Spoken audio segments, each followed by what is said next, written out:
Senhor Jesus, meus amados irmãos, aqui quem fala é o professor Mike Adriel. Estamos aqui agora para abordar sobre a união hipostática. Cristo, depois da sua encarnação, depois do seu nascimento, ele aparece no relato bíblico. A partir de Lucas, ele vai relatar quando Cristo ele tinha apenas 12 anos de idade.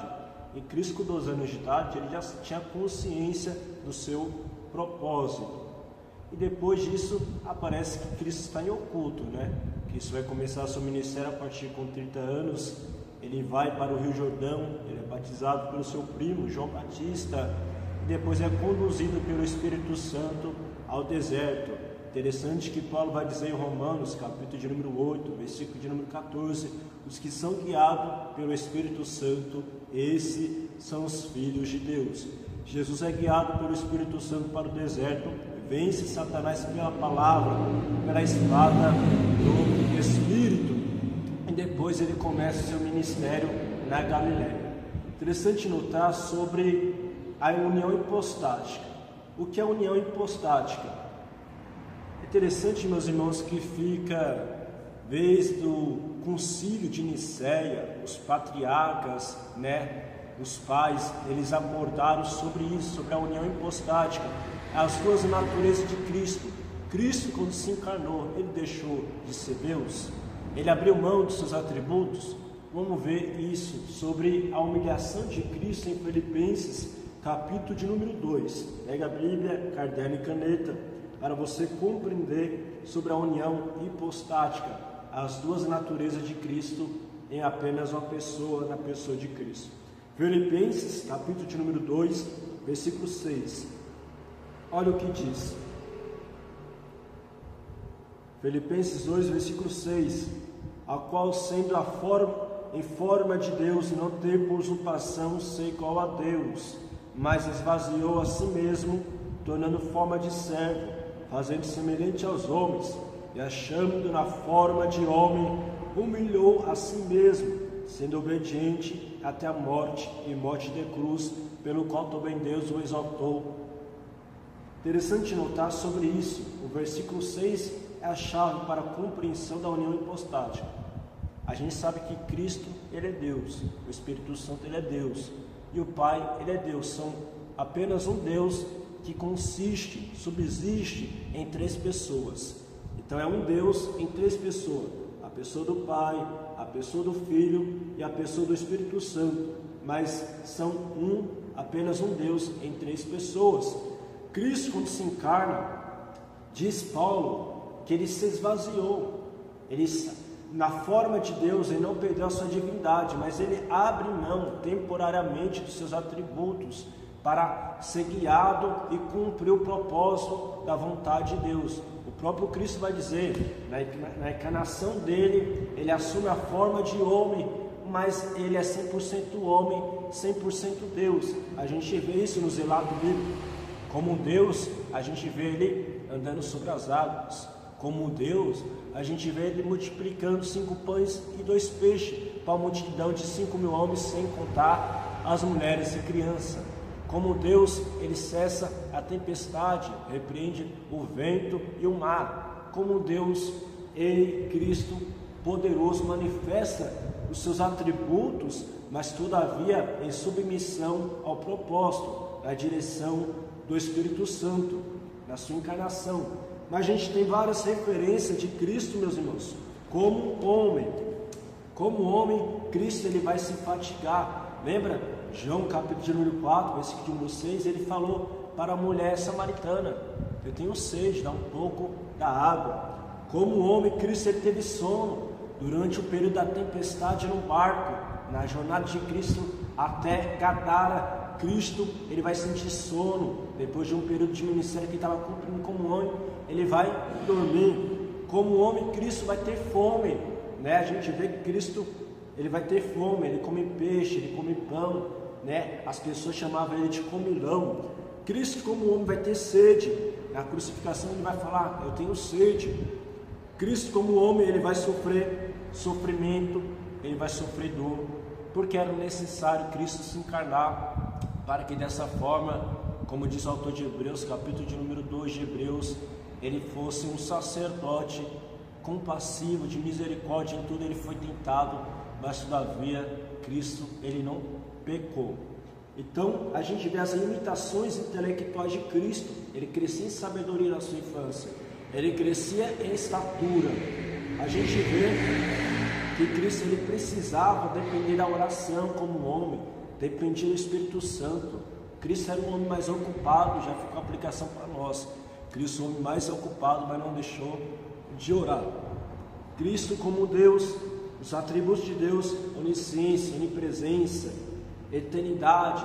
Cristo, ele é o verbo que se encarnou. Nada foi feito se não fosse através do Logos, da palavra de Cristo.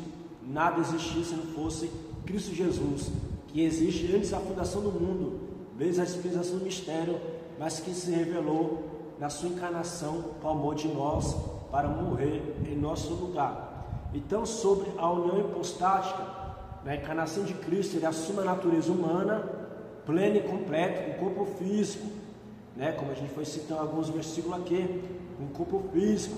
Ele representa a humanidade, ele abre mão da sua glória. João capítulo de número 17, versículo de número 5, ele vai falar, vai mencionar sobre a glória que ele tinha antes da fundação do mundo, antes da sua encarnação.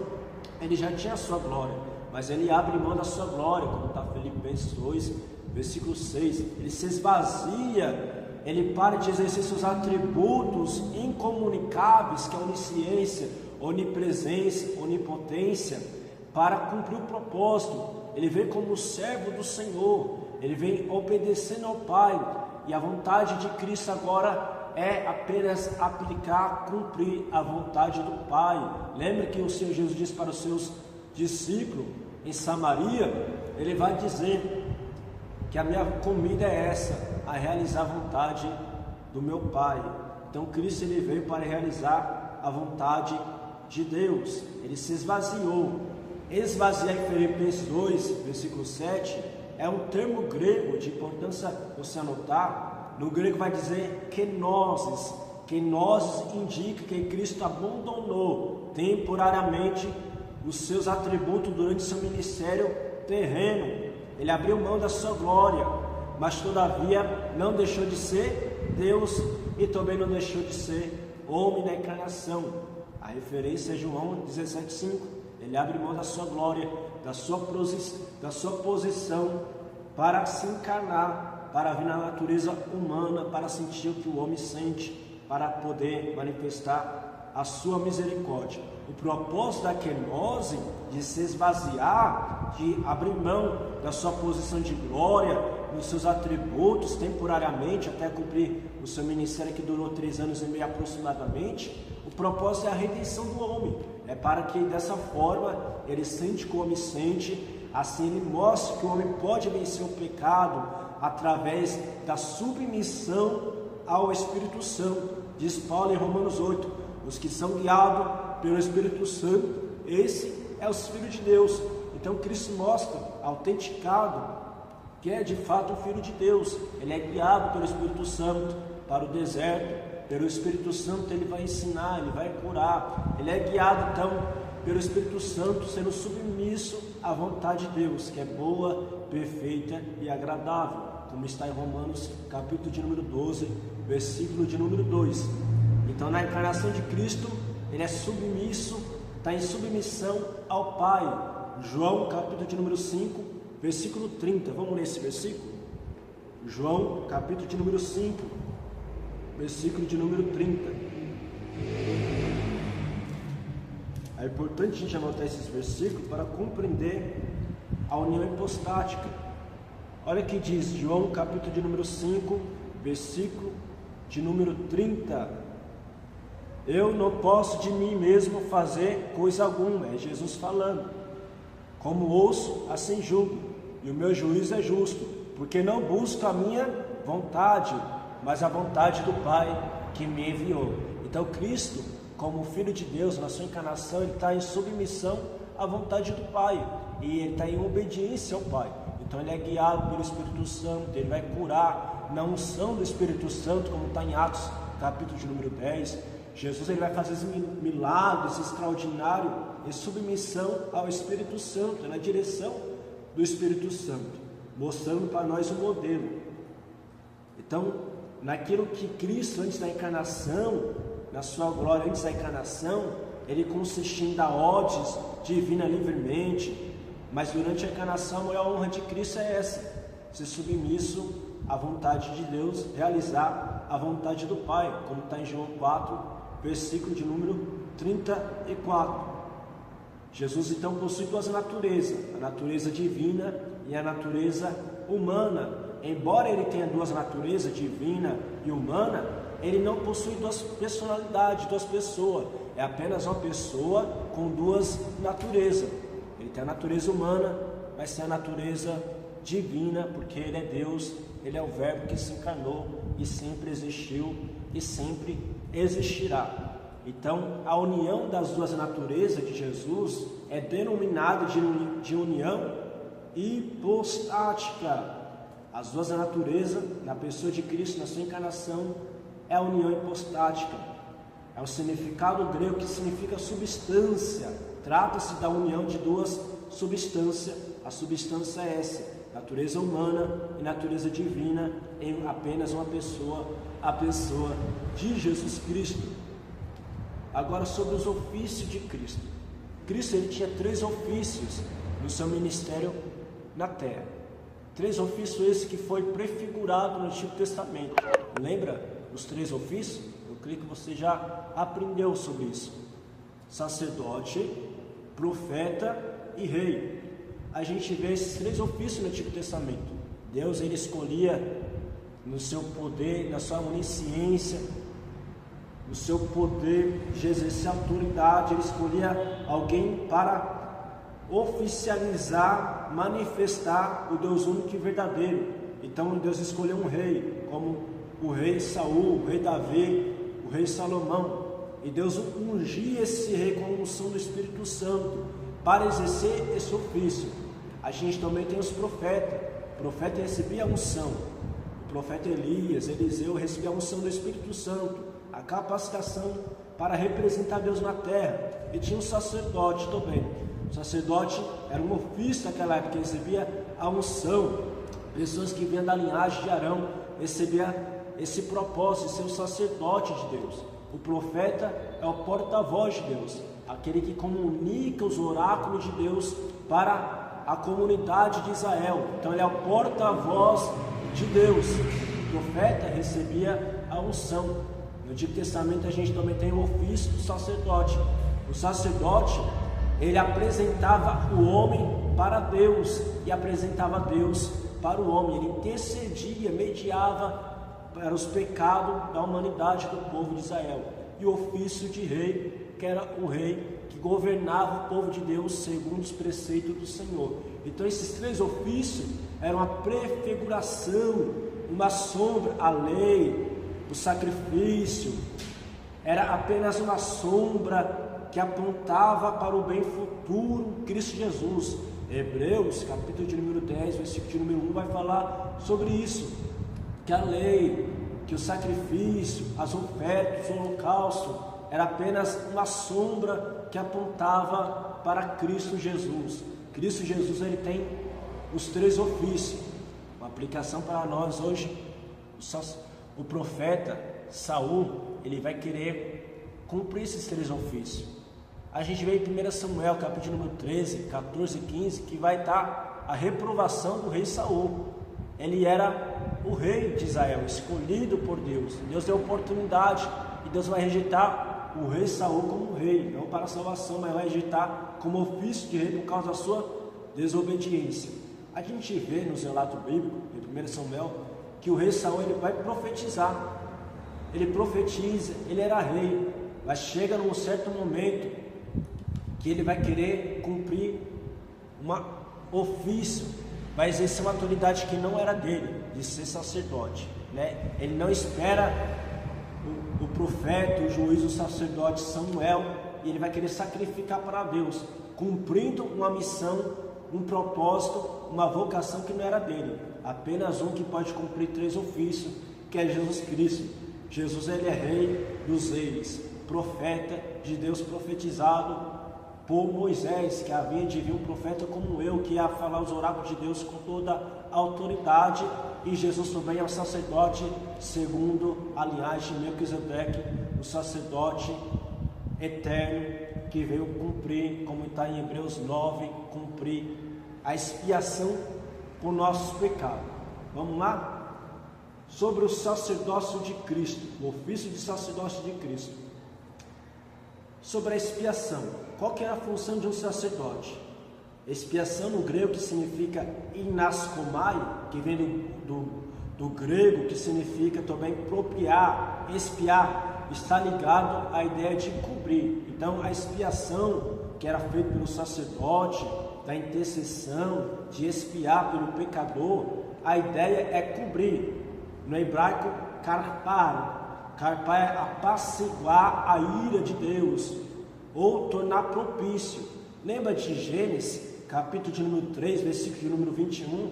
É a primeira expiação, aonde Deus, quando expulsa Adão e Eva, vai matar um animal ali, e vai cobrir, vai fazer uma roupa, um vestimento, para cobrir Adão e Eva. Eles vai ser expulso do jardim, mas todavia Deus manifesta a misericórdia e cobre Adão e Eva para não ir nu, por causa do que eles iam enfrentar na selva. Então Deus faz a expiação, Deus cobre Adão e Eva, como está em Gênesis, capítulo 3, 21. Já era um símbolo do que Cristo ia fazer. Cristo ele veio como sacerdote para ser o mediador entre o homem e Deus. O que é mediador? Ele é aquele que media entre Deus e o homem.